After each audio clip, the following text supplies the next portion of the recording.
खबर 3 बजे में बात करते हैं अहम खबर। रेडिएशन कोबाल्ट 60 नाम के मेटल से निकला। कोबाल्ट 60 रेडिएशन टेक्नोलॉजी की मदद से कैंसर के इलाज में काम आता है। कोबाल्ट 60 कोबाल्ट धातु का एक रेडियो एक्टिव आइसोटोप है। ये धातु रेडिएशन के तौर पर गामा किरणें लगातार छोड़ती रहती है, इसलिए रेडियोथेरेपी के जरिए कैंसर के इलाज में इसका इस्तेमाल होता है। इस मेटल की हाफ लाइफ सिर्फ 5.5 साल है, यानी 5.5 साल में ये मेटल इतनी रेडिएशन छोड़ता है कि इसकी मात्रा आधी रह जाती है। इसलिए कोबाल्ट 60 प्रकृति में सामान्य रूप से नहीं पाया जाता। इस मेटल को लैब में कृत्रिम रूप से बनाया जाता है।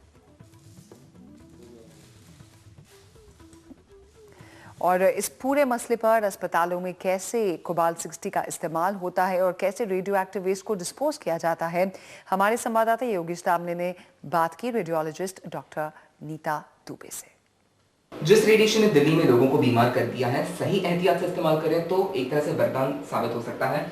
शरीर जो होता है हम इंसानी आंखों से देख सकते हैं, लेकिन जो किरणें इस शरीर के आर पार देखती हैं कितनी घातक होंगी आप बिल्कुल अंदाजा लगा सकते हैं। इस रेडिएशन के बारे में किस तरह से काम करता है, ज्यादा जानकारी देते हैं डॉक्टर दुबे से, एमडी रेडियोलॉजिस्ट हैं। शुक्रिया बात करने के लिए। ये जो रेडिएशन होता है, कल जिस तरह से लोग काले नीले पड़ गए थे, कितना सीवियर रेडिएशन है? ये 4 डिग्री बंद था, मतलब एक तरह से 4 डिग्री था, काफ़ी डेंजरस था, हाईयर एक्सपोजर हो गया था। और नॉर्मली क्या है, इतना ज़्यादा एक्सपोज नहीं होता, इस तरह से पड़ी नहीं रहती है। ये कोई निग्लिजेंस हो गया है मेजर, जिसकी वजह से इतना बड़ा हादसा हो गया है। इसको ट्रीटमेंट में इनको हॉस्पिटलाइज करके काफ़ी लंबे समय तक ट्रीटमेंट चलेगा। इसमें क्या स्किन बर्न हो जाता है, लिटरली हो सकता है कि नेक्रोज भी हो गया हो, मतलब इनका नीचे का मर गया हो, जो ब्लैक पड़ना मतलब नेक्रोसिस हो जाना।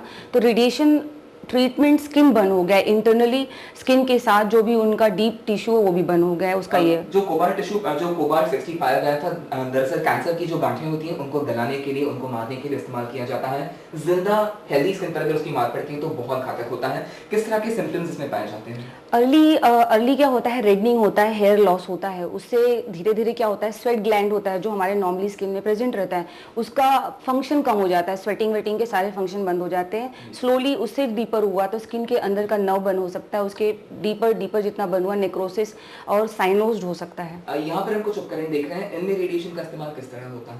इसमें एनोड बना हुआ है जो टोटली पूरी तरह से रेडियोलॉजी को ट्यूब बने हुए हैं, जिसके अंदर पूरी तरह से रेडियोलॉजी के फ्रिक्वेंसीज रहते हैं और वो पास ऑन होते हैं पेशेंट के ऊपर। एक्सरे रेडिएशन ज़्यादा मात्रा में होता है तो नॉर्मली क्या होता है कि एक्सरे और सीटी स्कैन का इमीडिएटली पता नहीं चलता है, डायग्नोस्टिक के इमीडिएटली पता नहीं चलते हैं। पर जैसे प्रेग्नेंट वुमेन हो गई हैं, फर्स्ट 3 मंथ में रेडिएशन टोटली अवॉइडेड है, क्योंकि उस टाइम बच्चों का बॉडी पार्ट्स जो बन रहा होता है उसके ऊपर इफेक्ट आ सकता है, डिफॉर्मिटी फ्यूचर के चांसेस है, तो उसको अवॉइड